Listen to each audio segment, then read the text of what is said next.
Hello, my name is Monique Musial, and I'm the author of An Understanding Beyond, which is a book that can be found in digital format on Amazon.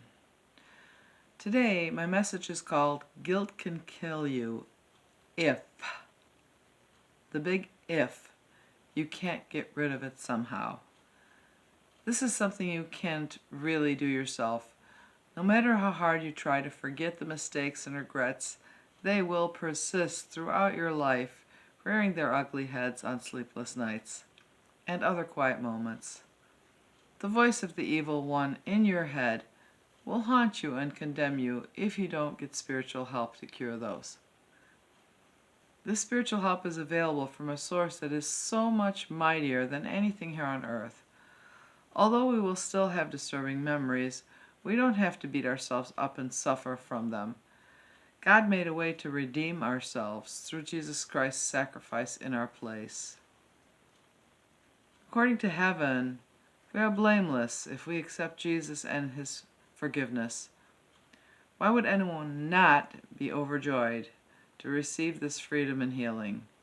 Yes, I said freedom. It's the opposite of what most people think because they associate faith with the rules of religion, which are literally carved in stone in the Ten Commandments. In addition to these, the conventional churches have added many other no-nos and restrictions with some expected regular practices that are not specifically defined in the Bible. For instance, how many times we are supposed to go to confession to a priest. The amount they have designated over the history of the church has changed over the years on numerous occasions. This is a good example of man-made rules. What is actually written in James 5:16 of the New Living Translation is, "Confess your sins to each other and pray for each other, so that you may be healed. The earnest prayer of a righteous person has a great power and produces wonderful results." Thus, confession is actually just a way to purge to God or someone we trust what we've done that bothers us. These ill feelings should not be left inside to stew so that they continue to do us emotional harm, when we could pour them out by expressing them. Another person might even have some insight, wisdom, or understanding they can share with us to ease our torment or ill feelings, because we have a built-in conscience that will self-condemn us. It's imperative that we can let go of these burdens. This means we have to try to forgive ourselves and also others that have wronged us, since holding grudges harms our spirits as well as it hurts them.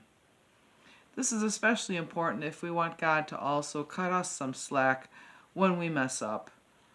Try as we may, there will definitely be times that we fall short. Although none of us will ever be perfect, there is hope for all of us, not only for our mental state in this existence, but for the afterlife. I'm going to quote the following verse from the King James Bible, which I don't usually use for reference. With the these and thous, it's more difficult to understand for some. But this version describes what we may have to face at death. In Psalm 22:4, it is written, "Yea, though I walk through the valley of the shadow of death, I will fear no evil, for thou art with me. Thy rod and thy staff, they comfort me." Since the ominous Satan is the master of death, we can only overcome his powers with God's help. Let's assume from this Bible quote that Satan may attempt to collect our souls when our bodies die. We would be hopefully confident enough to tell him, "Get behind me, Satan. I don't owe you anything. My debt has been fully paid by Jesus Christ." Whether we have to face Lucifer to pass by him, or we go directly to heaven from here. No one really knows. But either way, we have to be confident that we are saved, truly believing for salvation to work.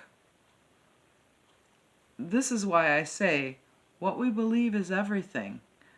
Let's not let anything stand in our way from spending an eternity in paradise with God and Jesus.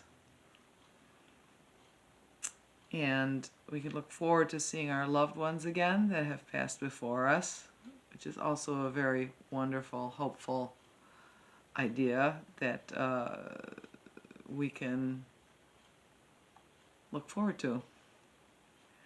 Thank you for listening today. Again, my name is Monique Musial. If you look up my name in YouTube, you will find my other podcasts. God bless.